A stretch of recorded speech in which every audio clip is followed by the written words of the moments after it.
All right, hello everybody. This is Elena from Mirrix Looms and welcome to our Talking Tapestry webinar. Today I am here with our special guest, Claudia Chase, who is the CEO of Mirrix Looms, and Rebecca Mezoff, who is a tapestry weaver extraordinaire and a teacher, and she also has an amazing online class that you guys are going to hear about later. So right now I'm just going to talk about some of the basics and what we're going to cover in this webinar. First, we are going to talk about what tapestry weaving is. We're going to talk about a brief history of tapestry weaving, which is incredibly fascinating. We're going to talk about why a Mirrix loom is a good choice for tapestry. We're going to go over some tapestry resource information. That will include books and things like classes, but we're also going to go a little bit more in depth about Rebecca's online class. And then we're going to get to a really fun part. We're going to answer some of the questions that you guys asked. Now, we have hundreds of participants, so we did not get to all of your questions. Some of them, we got a lot of questions about the same thing, so we tried to lump a couple of those together. And we also picked out some specific questions to answer. I will go through and see if there are some other questions I can answer, but as I said, via email, but as I said, we have lots and lots, so you may not get your question answered. If you have any questions during the webinar, you can email them to us and we will answer you via email after the webinar. And remember that this webinar will be recorded for viewing later. Okay, let's get started. Now, the first thing I want to talk about is about the Mirrix loom and tapestry. This webinar is put on by us at Mirrix Looms. We are a tapestry and bead loom manufacturer. We make portable metal looms. They were invented by Claudia 19 years ago, actually. And it was because she was a professional tapestry weaver and she was looking for a high quality loom that was also portable. And that is what our looms are. So I'm just going to answer a couple questions of why choose a Mirrix for tapestry weaving. The first reason is because of quality. Mirrix looms are meant to last a lifetime, and they really do. Kind of going off that, they also have a really great tension. They're made of metal. They have a really good tensioning system. And tension is one of, if not the most important thing in tapestry and aspect of a tapestry loom. The other is the size options. So our looms start at 5 inches wide and they go to 38 inches wide. So there are a lot of options there, and there are a lot of options for a portable tapestry loom. So even if you have another floor loom, you might want a smaller Mirrix to take places with you. Another one is versatility. Mirrix looms are tapestry looms, and that was what they were first invented for. But they're also bead looms. A lot of people weave beads and fiber on our looms. People weave metal wire. Some people weave paper. I mean, there are a lot of options. So when you get a Mirrix, you don't just get a tapestry loom. Another one is the Mirrix shedding device. I know many of you already have Mirrix looms and you love your shedding device. It makes weaving tapestry so much faster and easier, and you will love it. And we also have an electric treadle and a manual treadle to make the shedding device even easier to use. So you can learn more about those things on our website. Kind of piggybacking off that a little bit, we have many different accessories for our looms. So we have a stand, we have a treadle, there are lots of options, little kits, little things to add to your looms. So you can do different things. Another one is our looms are made in America, and they're not only made in America, they're made in a really amazing place. called Sunshine House, which is in Door County, Wisconsin. And Sunshine House employs mentally and physically disabled Door County citizens. And those are the people that make our looms. So they are made with such love and care, and they're giving supported employment to people who really need it. So it's a really great place. And the Mirrix community. So we have a wonderful community of weavers who own our looms, who talk on social media, who participate in events. You know, if you have a question and we can't answer it, there's always somebody there who can, which I think is really important. And also customer service. You know, we try really, really hard to treat our customers like family, because they really are a part of our Mirrix family. So when you buy a Mirrix loom, you're not just getting a support when you buy it. You are also getting support throughout your experience. Okay, so now let's get to the fun part. We are going to talk to Rebecca about her class and online learning. So Rebecca, I am going to give the floor to you. Hello. Thank you all for letting me join in your webinar. I have been working with Mirax a little bit since I found out about your loom, I don't know how many years ago now. I just think they're awesome. So I teach tapestry workshops all over the United States, but I have in the last year been teaching online. And my beginning tapestry techniques workshop is called Warp and Weft, Learning the Structure of Tapestry. And the goal of it is to give you the foundational skills you need to make the images you're interested in tapestry. And of course, that can be something different for all of us. I also have a new class starting October 5th for people who have a little more experience in tapestry called Color Gradation Techniques. But I am most interested in helping people learn good tapestry skills because it's such an amazing medium. I mean, where else do you make the artistic image at the same time that you create the form itself? And I think now it's a little bit like sculpture, actually. And the best thing about the online classes is that you can do them from anywhere. If you have an internet connection, you can do them in your pajamas if you want. And you can take all the time you need, which I think is important with tapestry. It's a really slow technique. It's a really slow medium. And so if you have several months to work through the exercises and get feedback, it's really helpful. So the class is called Warp and Weft, Learning the Structure of Tapestry, and you can find it on my website. How's that, you guys? Awesome. That's great. Okay, so now we are going to talk to Claudia about the history of tapestry. Hi, everyone. If any of you have been following my blog in the last month or so, I've been writing posts about the history of tapestry. Ultimately, I would like to cover just about every culture that has had tapestry in it. And the thing is that most cultures did have tapestry at one point. So I'm going to talk a little bit about the history of tapestry right now because it is something that completely and totally fascinates me. First of all, it's the oldest form of textiles and the principal means of creating pictures through weaving. It's been around for, I don't know, about 3,000 years. I bet it's been around longer. We just haven't found the fragments to prove it. Examples. Let me throw some examples out to you of tapestries that have been in past cultures. You know those magic carpets that you always thought could fly from Persia? Those are tapestries. The finely woven images of the Coptics, which I am completely fascinated with. I'll get into that a little bit more later. The Incas' striking symbolic imagery. Our own nation's Navajo and Pueblo tapestries, long tapestry tradition. Medieval and Gothic European tapestries to the Renaissance and beyond. And North Africa has its own history of geometrical kiln weavings, which are tapestries. Tapestry is not a new medium, even though I think everybody who discovers it, now thinks they've discovered something new. It is said that, okay, in my opinion, modern tapestry weavers cannot even compete with the finest and most intricate tapestries that were woven in ancient times. If you go back and look at some of these, you see that the techniques have not really changed, nothing's changed, and yet Maybe they had more time to do it then. They weren't on the internet all the time, and they were able to create these amazing pieces.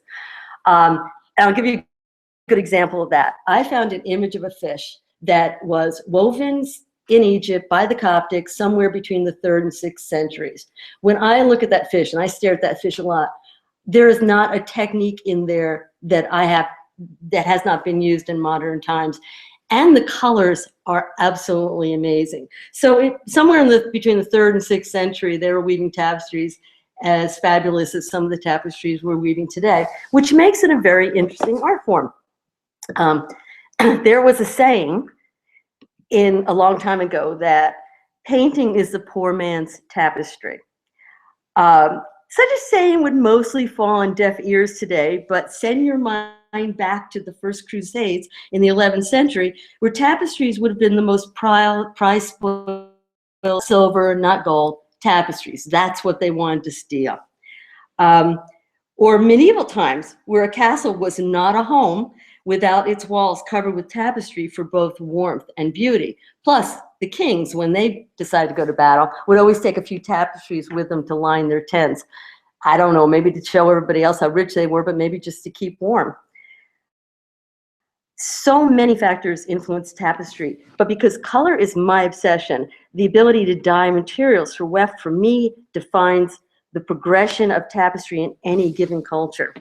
For example, in the West, the color blue was hardly used at all in textiles until the 13th century, when the woad plant was discovered to be a good source.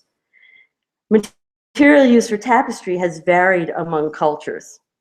Wool, linen, silk, cotton, alpaca, camel hair have all been used for warp and weft. But the variety within those categories is huge and would require its own webinar to address. Lane, can we do that sometime? Maybe. Maybe. Okay, so let's talk about what is a tapestry.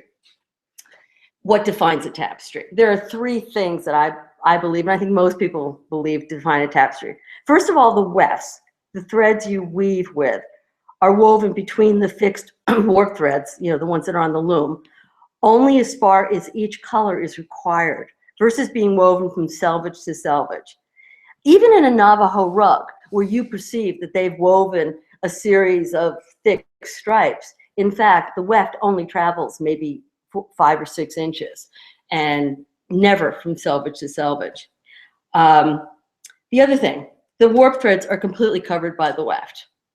And that is because, for the third thing, a tapestry has a clearly defined and detailed image. And you think of the warp as a canvas, and the weft as the paint. And therefore, you don't want the canvas, the white canvas, to be showing through. So those 3 things, discontinuous wefts, warp threads are always covered, and tapestry is about imagery.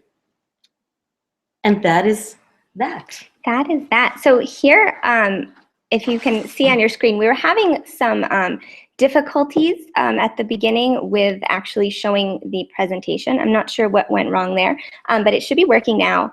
You can see we have 3 tapestries here. One of these is Emergence 2, that's by Rebecca Mezoff.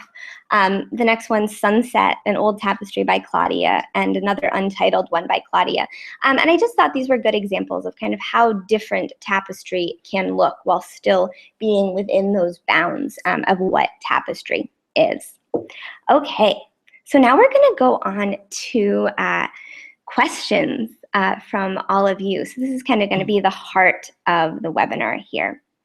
So the first question that we're going to address to both Claudia and Rebecca is from Janet, and it is, when did you begin to learn and how did your personal style develop? So Rebecca, I will bring this to you first. Okay. I actually first became interested in weaving, and tapestry is a weaving technique. When I lived in Reno, Nevada, a very long time ago, and I learned everything I knew about fiber from the ladies at the Reno Fiber Guild.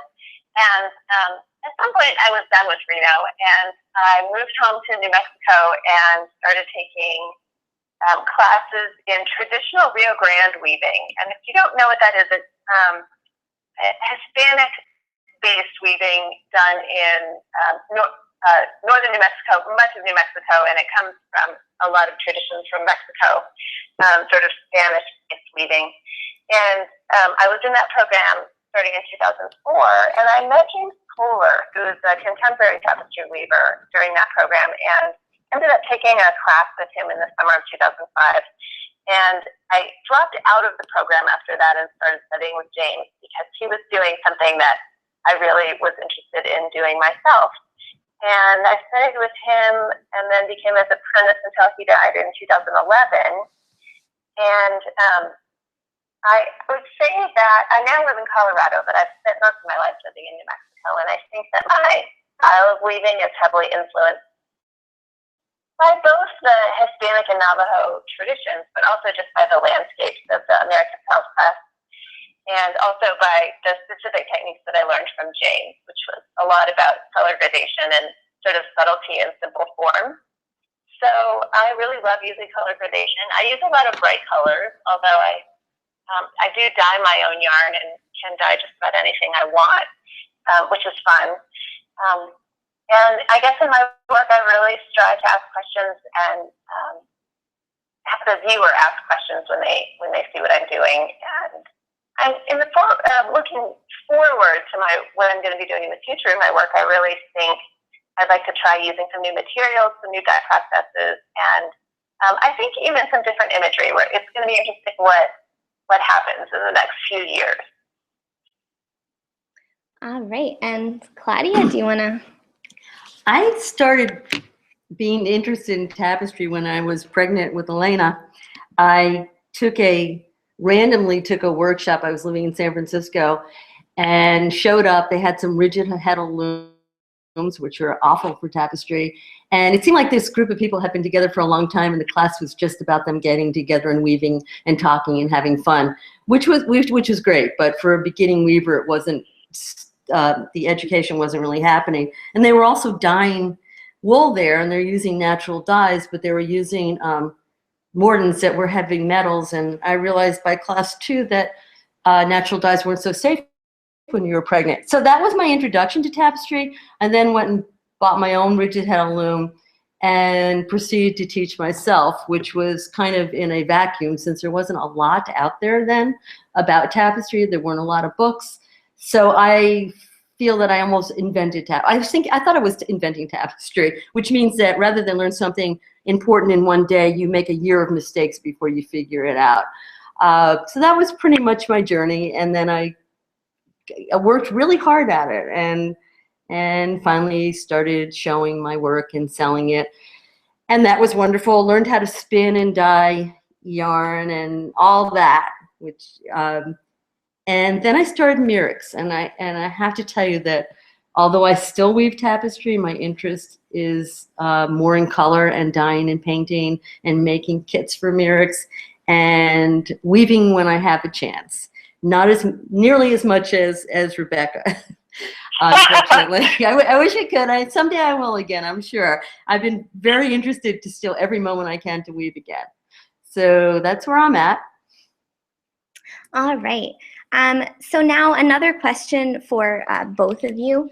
And I think this is a really great question because when you just start out, getting interested in tapestry, it seems really hard to figure out how you design a tapestry. Where do you start? Do you start with a picture? Do you start with an image? Do you start with colors? Do you start with yarn? How do you put it all together? And so I want to give this question to both of you: is how do each of you go about designing a tapestry? Rebecca, we'll go you first. Sure. That's a really big question, but it's also really simple because it takes time. I think the answer for me is that it takes a lot of time. And if I don't allow an idea to sit around in my brain for a lot, like it could be a year even or two that something kind of marinates in there, it's not going to be a good design. I don't know if that's true for everybody, but for me, it always starts with some kind of pattern that I see somewhere, and I take a lot of photographs. I take weird photographs of, you know, walls and floors and shadows and things like that just kind of spark something in my head about putting those forms together into something that could be woven. But I have to say it takes a long time for that to kind of gel. I use a lot of basic sketches and tracing paper, actually. I often do things in layers. You would think I would use Photoshop or something that is an easy program to use layers with, but I find that the photographs themselves have too much information. And I get bogged down in trying to, how am I going to put all of that information into a tapestry, which is, you can't do that in tapestry. Doing photorealistic stuff is really difficult. And I think that's where a lot of people get frustrated because they're trying to read things that are too complicated. So for me, taking it away from a photograph to a sketch or layers of tracing paper, I often will just have line drawings, and then I will have different forms on different layers, and I'll move them around until I see something I like, and then I trace it off into a design, and then I let it sit around for a few months, and then I work on it again. So I guess honestly, that's what I do mostly with paper and pencil. And then when I have a finished design, and I've been thinking about colors the whole time, I will decide on a size, and I'll take it down to Kinko's, and they'll blow it up to whatever size I'm going to weave it. And then I use that black and white cartoon under the warp, and then I start sampling the colors and figuring out from there how the colors are going to go. Yeah, so that's kind of, it's pretty basic. Do you have an idea of what yarn you're going to use when you start designing? I do. Well, I have an idea of the colors, and I pretty much always use the same yarn. I think there are a lot of tapestry weavers who are, very particular about using one particular yarn or fiber for the whole piece, and then a lot of other people will mix cotton and rayon and different fibers with different light reflective tendencies. So I always use a single yarn that's wool, and it's all the same. So that never changes for me, but the colors change a lot. So, but as I'm designing it, the colors are in the back of my head, which way I'm going to go with them. And sometimes I have to dye a whole bunch that I don't end up using because when I sample them, I always sample them on a Mirax. If I'm not weaving the whole piece on a Mirax, I sample to see how the colors are going to go together. So that definitely evolves with the actual design. Interesting. All right, Claudia. Oh, wow. Okay. This is a fun one, but wow. I work in themes. Once I finally had a grasp of tapestry, I think that took me at least several years to know enough techniques and feel comfortable enough that I could actually create pieces that were mine. And I had been looking at other people's tapestries. You couldn't find a lot then, okay? This was 25 years ago. No, actually it was 30 years ago. But once I got my own style, I'd work in themes. For example, at one point I decided that I was going to weave pieces with a black background and diamonds. Everything was going to be a diamond shape that would all go together and flow in this certain way. I must have woven 10 tapestries with that theme. And it's kind of fun, Rebecca. I don't know if you do this when you come up with a theme and then you just weave and weave one tapestry after another. Yeah, definitely. Yeah, until you're done. And then one day you're done and it's like, okay, and then I have to think of something else. And so I've had a bunch of those themes during my journey where I would just weave something for a year until I was sick of it. At one point I wove a bunch of symbols that would actually look realistic. You put the symbols together. That was a blast. So, when it's successful, it's great. You just don't want to stop doing it because it works. I do sketches, but I don't do cartoons. I do mark my warp. I draw on my warp to outline shapes. My work is very material driven because 20 years ago, I learned how to process yarn, dye it in the wool, and spin it. So rather than using yarn that I had dyed and would blend in the weft several strands, I would actually spin all those colors into a yarn. So if I wanted a yellowish green, it would be from fiber that was yellow, green, whatever, and then combed together and spun. So my tapestries started to become very, very material driven. I would look at the stuff I had spun and get ideas for what I was going to weave. So that's basically where I ended up, you know, creating my own materials. Now, I think a lot of you know I've been obsessed with painting silk. So almost everything I weave now is woven from hand-painted silk, and I assume someday I might get sick of that, but I don't see that anytime soon. Okay, so this is actually a great transition.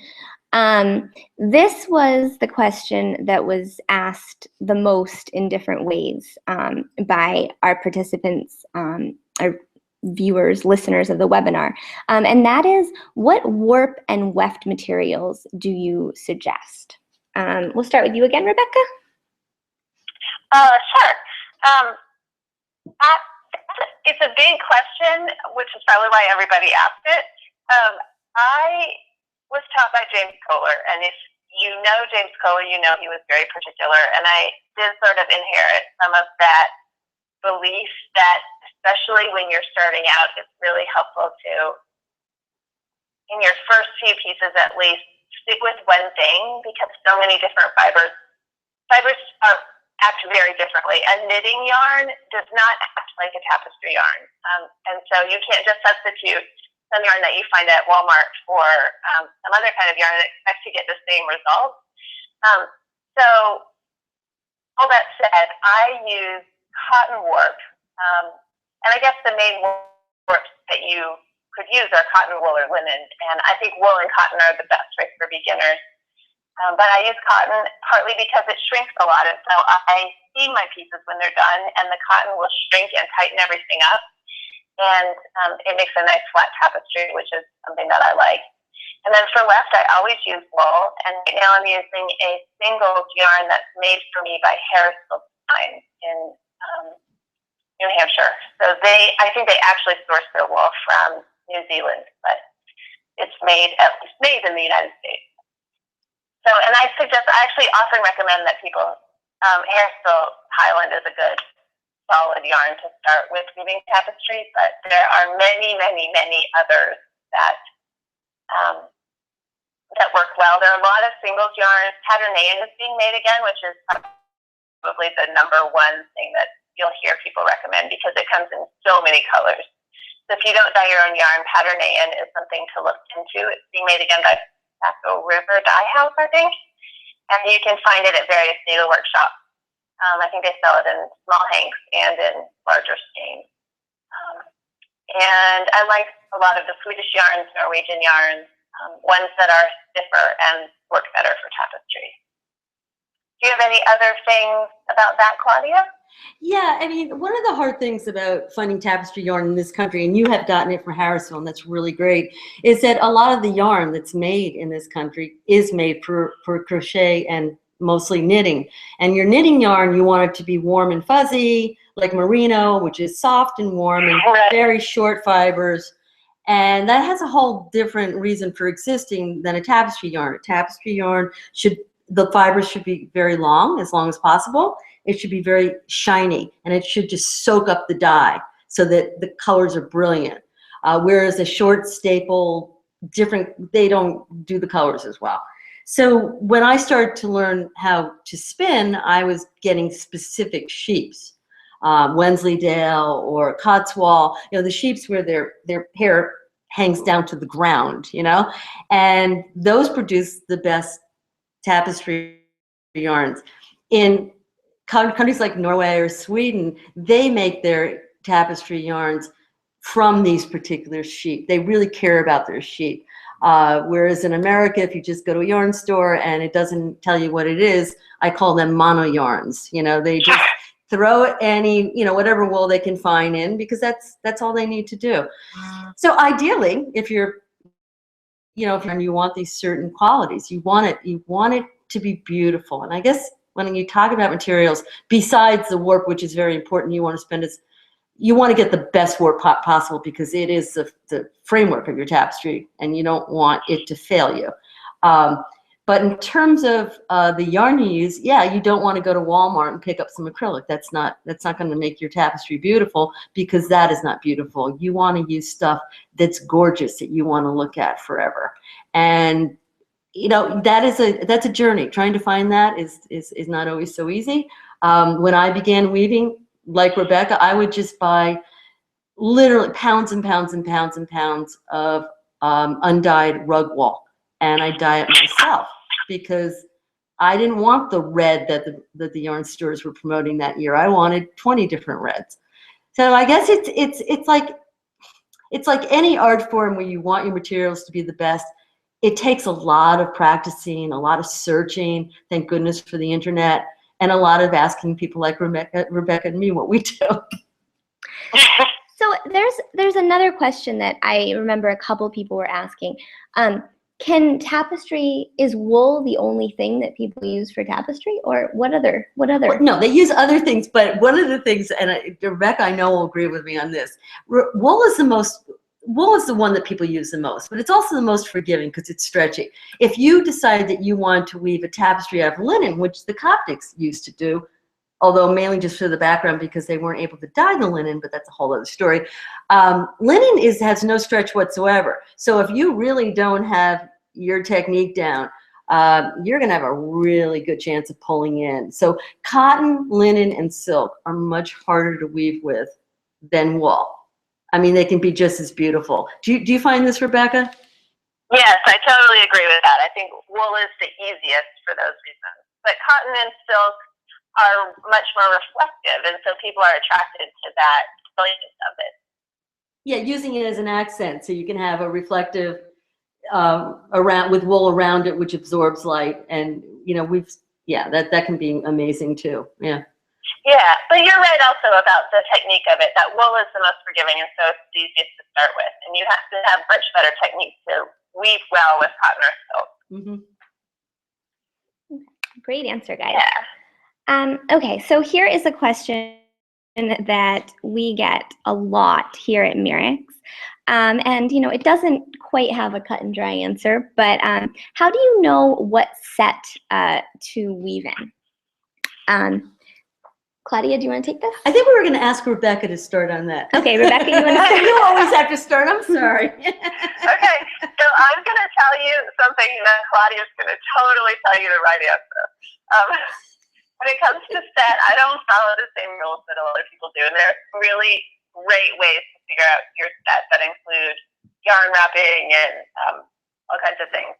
I actually use a warp that is probably, a lot of people would say, is too small for the set that I use. I weave at 8 or 10 inches, and I use a 12-6 cotton warp, which is quite thin. And a lot of tapestry weavers use much fatter warp than I do. And the reason I use that thin warp partly is because that's how I learned, but it creates a thinner fabric, and I really am going for a specific thin fabric that hangs on the wall and sort of moves with the, it looks like a textile on the wall, and it's an aesthetic choice that I've made, I think. But I think that there are probably guidelines that people use for beginners that are a little. And Claudia can tell you about those. Well, what just came to mind too is if you used a thicker warp, you'd have thicker ridges, or you would have ridges in your weaving, exactly. And you want to avoid that. So, yeah, that makes perfect sense to me, though. So screw the rules, okay? I guess this really takes experimentation. Just like everything in tapestry, you don't wake up one day and you suddenly have all the answers, and even if someone gives them to you, they might not be the right answers for you. But the rule sort of is this. Okay, so you have your warp and you have your weft, and you want them to be in correct relationship with one another, because if your warp is too widely spaced and your weft is too thin, you're just going to be pounding down forever. It's going to take you, a lifetime to weave, because it's just going to get pushed down. And I'm just going to tell you a little story because this is so dumb. When I also got that rigid heddle loom and started to weave tapestry, at some point I paused and wove 9 scarves. that I gave away that Christmas. Remember, I was pregnant and could be forgiven for anything. And I had this beautiful alpaca, and I was thinking tapestry. I was thinking, well, if I want to make a really lacy, thin scarf, if I space the warp really widely, it will make it really lacy, okay? This is exactly the opposite. I wound up with a tapestry scarf. It was the densest thing you've ever, and I sent it to my forefather who lives in France, and he never said thank you, and now I know why. But basically, you want, the rule of thumb is this. So you have your warps on the loom, and you take your weft yarn that you want to use, either singles or maybe several plies, and you take that and you put it in between the warps that are on the loom. If that weft yarn is basically fills in that space, it's not too big for it, not too small, that relationship is probably going to be correct. And I think, Rebecca, it doesn't matter if you're using a 612 or 912. As long as that weft fills up that space, you're okay. Well, yeah, what you said about the rigid heddle is important, that people realize that tapestry set is wider than it would be for weaving fabric. Exactly, because a scarf would be an even weave, and you want everything. You want them to be an equal relationship. Whereas a tapestry, you want the relationship to be that the weft shows. So you definitely are going to err toward having your warp threads more widely spaced for tapestry. Right. Yeah. Okay. I thought that was a pretty good answer between the two of us, even though neither of us wanted to do it. It is pretty good. Good work. I mean, and when you think about it, just to kind of simplify this a little bit, what you want when you're weaving tapestry is for your warp threads not to show. That's one thing. That's really important. Right. Because it is weft-faced weaving. So keep that in mind. If you start weaving and you can see you can also go in the other direction, but if you start weaving, you can see your warp threads, then something is wrong. Yeah, that is. Yeah, we didn't. I mean, yes, because if your warp is too thick and your weft is too thick and then your warp is too close together, that's when you're going to start to see that warp when you don't want to see it, and that's even more of a problem than having your weft get too packed down. Really. Yeah. Yeah, and that's a problem I hear of a lot from our customers, and the solution is to change your set or what you're weaving with. So, okay, we're going to go on to Can I just add one more thing? Yes. Because, Rebecca, you're a knitter. And don't you think that people should just do little test pieces on their loom before they go full ahead on a piece, put up that 10 warp threads and test your weft and see what your set should be before you... Yeah, people should always do that, but they never do. It's like you don't ever do a knit swatch. But if you're trying a new material for tapestry, you definitely should do a swatch, basically, to see if it works or not. Or at least in the waist on your piece, weave enough to know whether it's going to work or not. Yeah, that's actually a really great tip. And that's not something I've been telling customers to do, but it's a really good idea. Weave a swatch, do some testing. And you can also, we have a place on our website where we kind of have a crowdsourced list where people say, okay, I made this tapestry, it turned out great. This was the warp I used, this was the weft I used, this was the set I used. And as a beginner, it's helpful to look at a chart like that. It's helpful to look at, a sampler where they tell you what set and what yarns to use, or a project to follow that someone else has already done. When you're a beginner, it's nice to do that, because that will help you start to understand and then how it works. Intuitively will know how to do it. It will make a lot of sense. In the future, you won't have to sample as much. You'll just know. Right. Yeah, it's great. When you have a Claudia around, you can just be like, I want to use this. What set should I use? Not Rebecca around too. Or a Rebecca. But I guess not all of you have that. So the next question, and this is, again, a question we get all the time. And I'd say, correct me if I'm wrong, you guys, but probably keeping selvages straight is the hardest thing for beginning tapestry weavers. If you look at a piece, most people's first pieces, they go in the middle, because pulling in on your edges, so your selvages are your edges, I should have explained that. So the question is, what tips do you guys have to keep the selvages of a piece straight and the warps evenly spaced throughout? And we're actually going to let Rebecca answer that all by herself, because once you answer it, there's no need for me to say anything. Go ahead, Rebecca. Well, I have to say, and I've been teaching beginning tapestry for a long time now, and this is absolutely the #1 frustration that people have. And so there are some fairly simple relationships that once you understand can really help figure out why you're having problems with the selvages and the warp spacing. It's really a foundational tapestry skill, being able to keep your warps evenly spaced and your selvages straight. And I should maybe even mention that learning tapestry is something that takes a ton of practice. It's not something that you can learn in your first sampler, and I would not expect anybody to weave a first piece or sample that has straight selvages. So you have to give yourself a break on that. The professional tapestry weavers who weave at the big workshops like the Dovecot have 7-year apprenticeships. So before they can weave on the big pieces. So you have to give yourself a little time there to learn this, because you have to learn it in your hands and your fingers, and not just in your head. It takes a while for all of that memory to build up. The secret to the straight selvages has to do with weft tension. So we always talk about warp tension, and we want tight warps on our looms and all of this stuff. But the secret is really not so much the warp tension, although it makes a huge difference if you're a beginner especially, but the weft tension, which just means how much weft you're putting into the warp.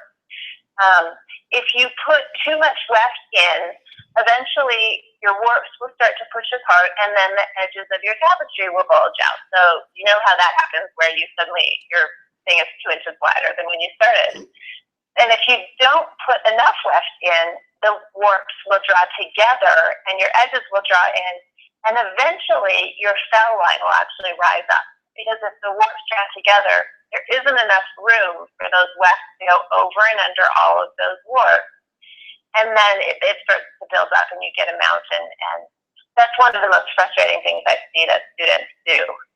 So just knowing that basic relationship can really help keep your selvages straight. And the secret is really to watch how far apart your warps are. If they're drying together, you have to put in more weft. If they're pushing apart, you have to put in less weft. And it's just a fact of physics of the matter, but it's counterintuitive, because when the warps start to dry together, people start to put in less and less weft, and then the problem gets worse. So when you see them drying together, you put in a great big bubble. So that's to keep the selvages straight, it's all about the bubbling, which is what I mean by that is when you make the little hills across your tapestry to get in enough weft, you have to get those hills the right size so that the amount of weft you need actually goes in there. So that's straight selvages 101. I have a question for you, Rebecca. Some people, when they discovered that their warps are unevenly spaced, too widely spaced on the outside, too closely spaced on the inside, causing that mountain, they put in twining to try to correct that. Have you ever done that, or do you recommend doing that? I have never done that. I really recommend, first of all, knowing to watch for that spacing issue and to try to fix it right away. You could put in twining, but you would see it in the piece. Yeah, I'm wondering if they remove it eventually. But yeah, in your pieces where everything has to be flat and perfect, it would not work. Well, and it might help pull them back out if you combine the twining with actually putting in more weft in the areas that need it. It might work. Yeah. So basically, watch as you go along and just be really aware that your selvages are not going in or out. I mean, that's the most important thing. And don't be too hard on yourself if it happens, because you have 7 years to learn it. Well, and here's the truth is that if you ask any professional tapestry weaver to think about it, they would be doing it automatically all the time. It's not that if you're a professional, your warps are always perfect. You're just adjusting all the time. So it's not something you'll ever stop doing, just a fact of the medium. And do you sometimes draw in or get wider? in your pieces, Rebecca?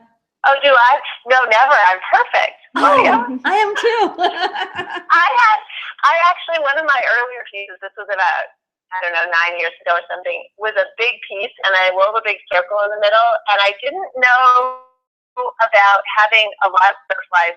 When you have a band at the bottom and the top, which we frequently do in designs that are all one color, you still need to have a lot of butterflies because it keeps your spacing even. Right. And I dropped the number of butterflies a lot on this piece, and so I had this huge drawing at the top and the bottom. It was a big piece that took me months to weave, and I was weaving it on a Rio Grande standing loom, which has a huge high tension, so I didn't really realize that this was happening until I got it off the loom.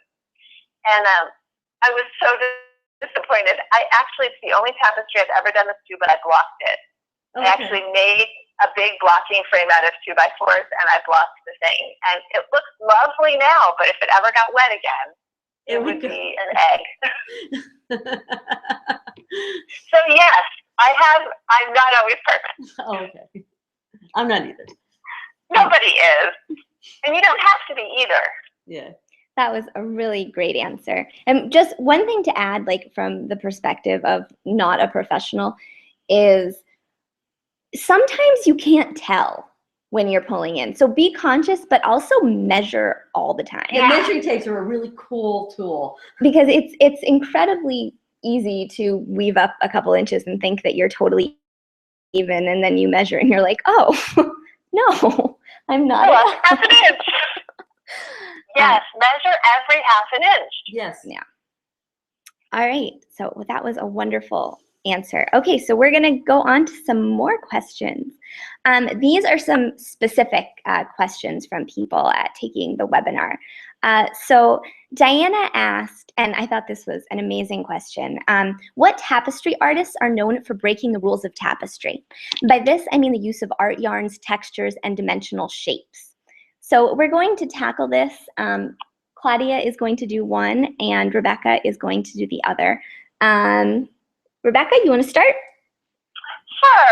I think this is a fantastic and interesting question because I think it's easy to slip into this mindset where everything has to be square and perfect in a certain way. And we need to remember that we're making something that's a craft or an art that is expressing something inside of us, and it doesn't have to be a particular way. It could be something very different than what we've seen before, and that would be awesome. So Helena Mark is one person I thought of who kind of broke a tapestry mold a little bit. And I really recommend going to her website and looking at her work. It's phenomenal. It's almost all huge, large-scale tapestry. It's very, very heavy. Some of her pieces weigh, I don't know, probably 100 pounds. A lot of yarn in there. I took a workshop with her in 2012 in Minneapolis at the American Swedish Institute, and she had a huge show there, so I was able to listen to her talk about all of these pieces, and then she also taught us how she does her technique. So her technique is different than just weft-based tapestry. She actually has a 5-pick sequence where she has the regular tapestry sequence with like a small diameter yarn that would cover its warp. She has a sequence of a very thin linen yarn that helps to stabilize the whole piece. And then there's this 5th sequence of a really, really fat bundle of yarn that is looped on the surface, almost like a sumac. And so she's creating 2 layers where the plain tapestry creates a form underneath, and then this fat yarn goes on top, and so she's playing between those 2 layers with fitting dimension. And by changing the colors of the fat yarn on top and the thinner yarn underneath, she can really create some amazing things. You look at some of the pieces on her website, you won't even believe that they're not 3-dimensional, that they're actually flat tapestries. So I think she's a really great example of someone who does that, and someone who's worked for her entire professional life doing corporate commissions and selling large-scale work. She's really an inspiration, and I think she's still working. She's my example. Would you call she does photorealism, correct? She does. Actually, she was showing us this piece that she made that's in the American Swedish Institute in Minneapolis. You can go and see it. She took a photograph of it's of a little part of a skirt, and she made a fabric of a fabric. But she spent days and days and days arranging and trying to get the exact right photograph, because she works exactly from photograph, which is something that, like I said before, I would never do, but that is how she works, and probably part of how she gets that amazing three-dimensional thing happening. Yeah, Wow. I love her work. I would love to see that in person.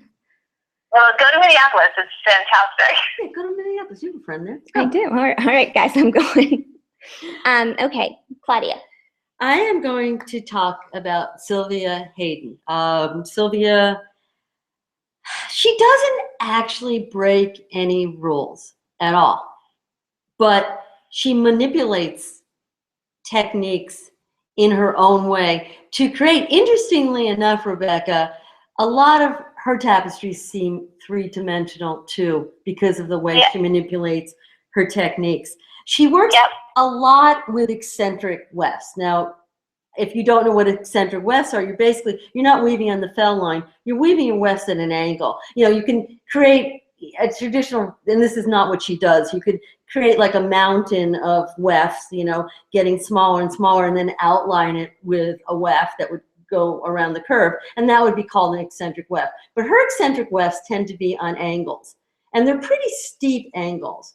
And her warps do get distorted in this process. If you look at her stuff up close, it's not this neat little, great little joins and stuff. It's kind of a little messier.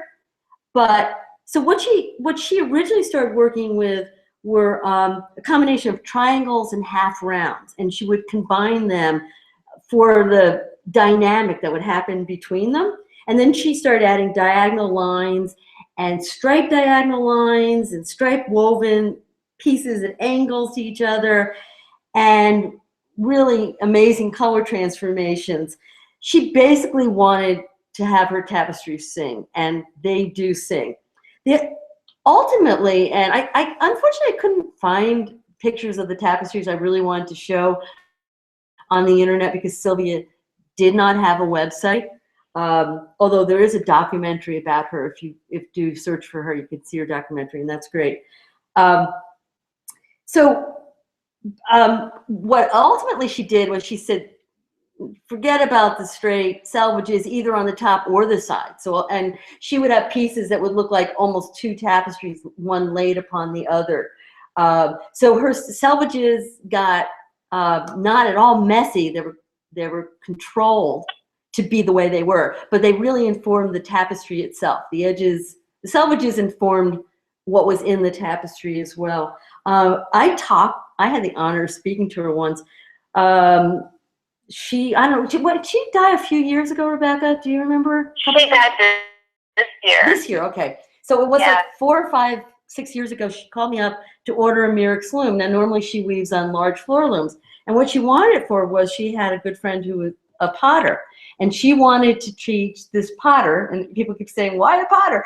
She wanted to teach this potter how to weave tapestry. She wanted to teach this potter her techniques, so that when she died, her techniques would not go with her. And I assume she was successful in that. So that is my spiel on one of my favorite tapestry artists. Actually, these two are my two favorites. Besides Rebecca, she's my third. Her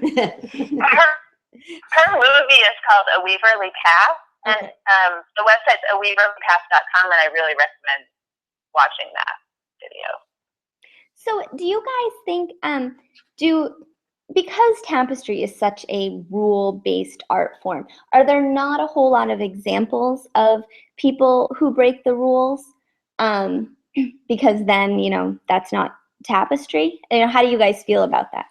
I'll answer that first. I think the definition of tapestry got really, really strict, and it was in reaction to the 60s, when everything was called a tapestry. You know, a macrame was called tapestry. Anything you did, you could call it a tapestry. And then people got really serious about what was and wasn't a tapestry. And the American Tapestry Alliance was born. And I don't know about the Canadian Tapestry Network, if it had already been around, but people started to really get serious about it. So some of those people would even tell you that Helena, right, Rebecca, was not following the rules, and maybe her stuff wasn't really tapestry. I disagree with that completely. What I feel about tapestry, and I know Rebecca agrees, is that, yeah, you need to learn all the rules, and you need to get darn good at it. And then you can break them, but you have to break them in a very conscious way. Not a, I'm breaking it because I just want to plow through this, and oh, some warp showed, I don't really care. You have to want that warp to show. There has to be a reason for it. Everything you do needs to have a real specific reason. It needs to be planned. And I guess, you know, I think I am a little snobby about definitions of tapestry, but I also think that breaking the rules is okay if that, like with Sylvia, I mean, when you look at her writings, I mean, she is so clear about why she's doing what she's doing, and so is Helena. There's an absolute reason for it. Okay, that's my opinion. Yeah, no, I completely agree. I think that's right on, that there are a lot of, quote, rules about what tapestry is and isn't, but I think it's good to know what the rules are before you decide to break them. And why there are rules. The rules are to teach you how the structure works. And once you learn all of that, then you can do whatever you want. It's your art. But I think it is good to start with. That's the same with any medium. I mean, if you want to learn how to throw a pot and you want to make a crooked one, you really need to learn how to throw a centered one first. And the same thing with, you know, watercolor and using the right materials and using the right techniques, and then you can do whatever you want. The same stuff applies to tapestry. Yep. All right, great answers, we have guys. opinions on that, don't we? We do. So, and then our next question is from Elizabeth, and she asks, how many different kinds of looms are there? And we're going to go to Claudia for this. Okay, in terms of tapestry looms, there are two major types, and I was going to go into horrible detail about it, but I really don't want to put you to sleep, and it is at the end of the webinar. Basically, you have a simple frame loom, which can be anything from, you know, 4 pieces of wood nailed together, and you just wrap your warp around it, or you throw some nails in it, and doesn't have a shedding device or a tensioning device, you know, kind of like what kids start off with, or what you might start off with before you want to invest in a loom. But then you're really going to have to move in a different direction, because those looms will not make you happy. So there have been a lot of simple frame looms. For example, the Navajo loom is a simple frame loom. They took originally, you know, 3 huge branches, you know, tied them, lashed them together, prepared their warp off the loom, then put it on the loom and tensioned it, and then created a very simple shedding device, which is a stick heddles and a shedding stick. And then when they had to move, they took the weaving off the loom, went somewhere else, and, you know, glued together some trees. So these very simple frame looms, Mirrix is a simple frame loom with a ton of bells and whistles to give it tension and a shedding device. So the basic frame loom is what tapestry, you know, is the building block of one kind of tapestry loom.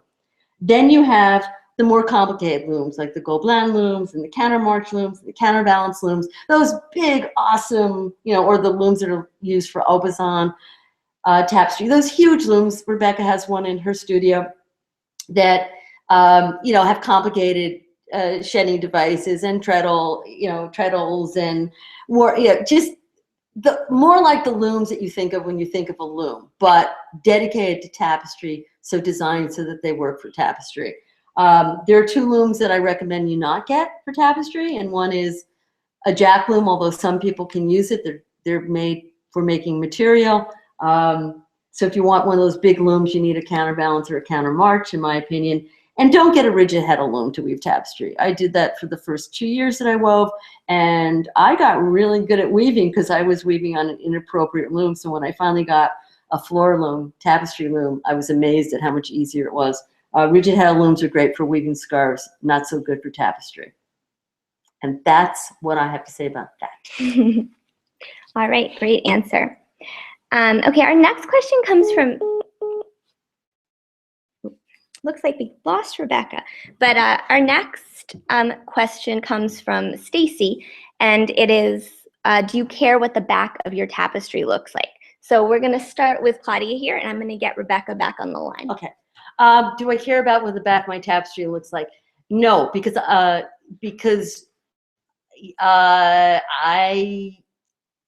think what's really interesting, I love to look at the backs of people's tapestry because they're so interesting to see how it happens.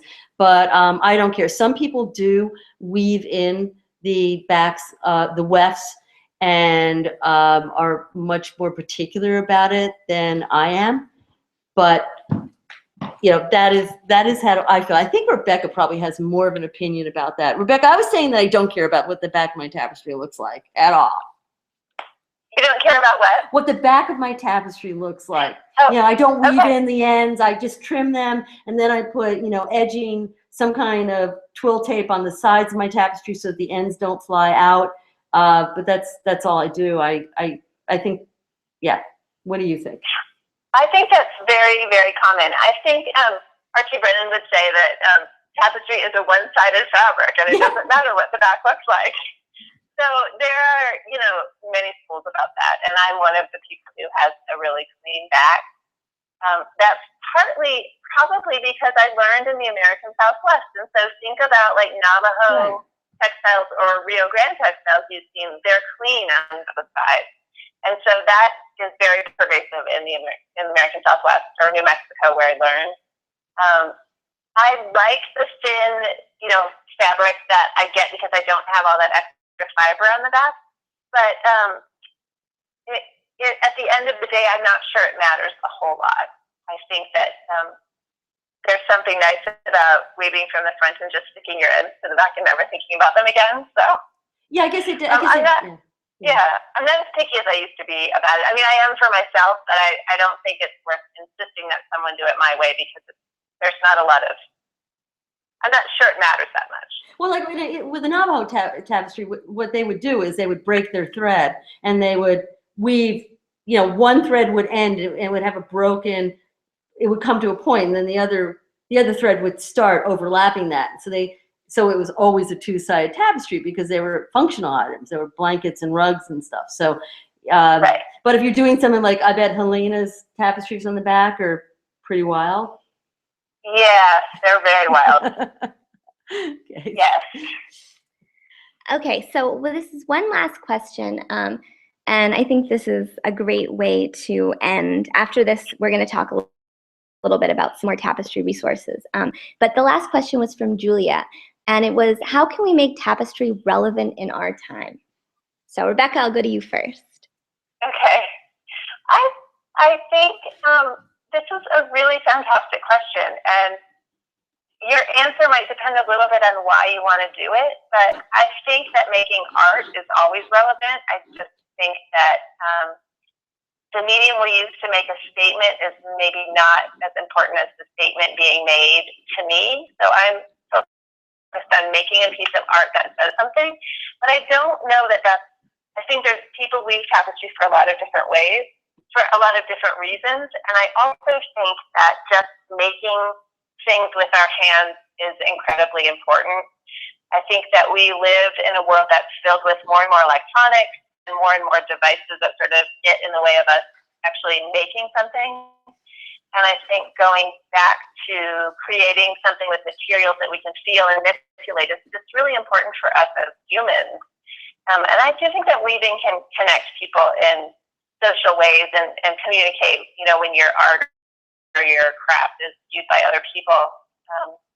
But in the end, at least for me, I'm kind of a process weaver, and one of the most important things to me is just the process of making, and I think that feeds my life in a lot of ways that is totally relevant to me and hopefully is a relevant practice for us in the world. I guess that's what I'd say. That's a great answer. Claudia? Wow, this is a can full of worms, and I guess I could launch on this for hours, but and I'm going to, you know, get into a little feminism, I think, while I'm here. But, yeah, remember, tapestry's been around, we know, for at least 3,000 years. But the problem with tapestry is it's not a problem, but it is a fiber art. And, well, I think oil painting is a fiber art because you paint on fiber, but that's another story. And it is something that has kind of gotten more and more relegated to females, just like knitting or quilt making or embroidery, even though there are people doing this incredible high art in all these mediums. When you start talking about fiber, it somehow, it gets diminished somehow. And I'm hoping that that goes away. Now, remember that quote I told you, that oil painting is the poor man's tapestry. I would love to have that come back again. I would love to see huge tapestry exhibits, you know, instead of oil painting exhibits, or in addition to. And that hasn't happened yet. And I'm hoping that this resurgence in interest in tapestry will bring it back.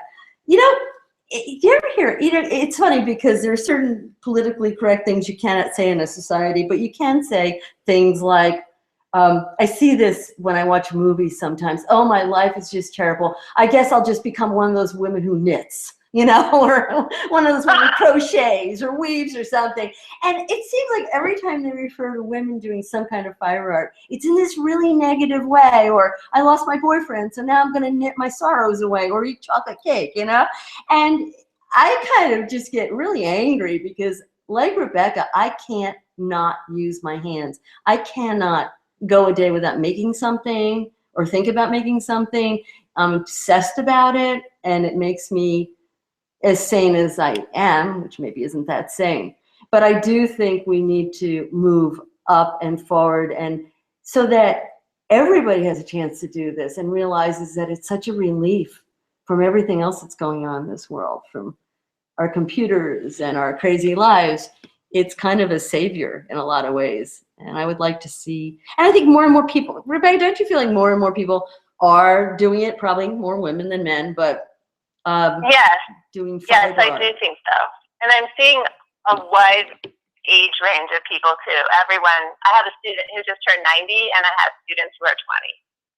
So I love to see that.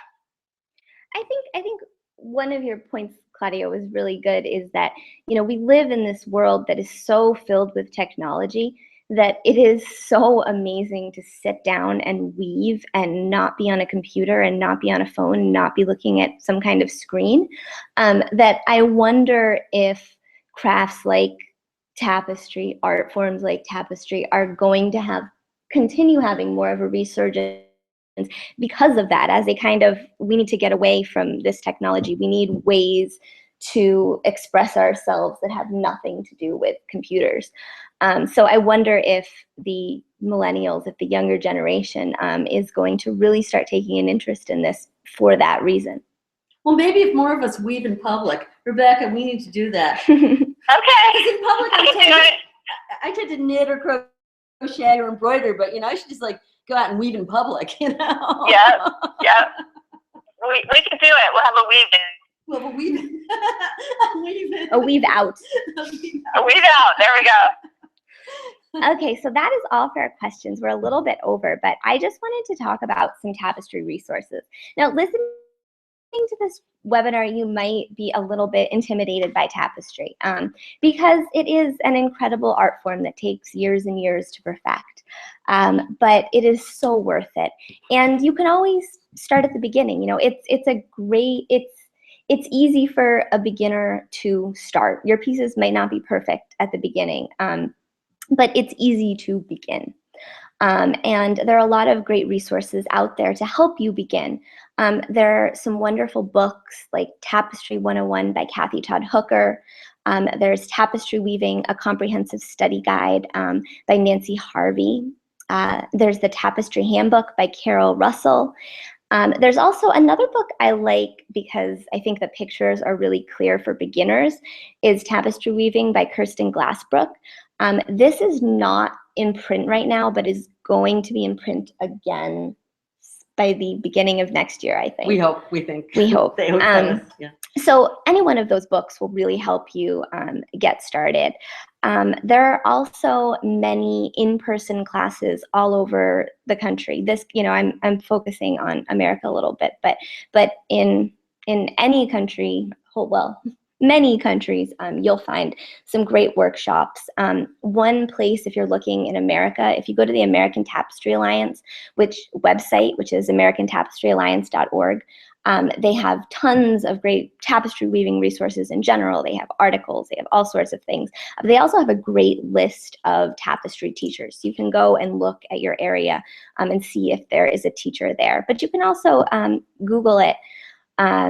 and see if there's someone teaching near you, because and join it. The American Tapestry Artists is such a gift.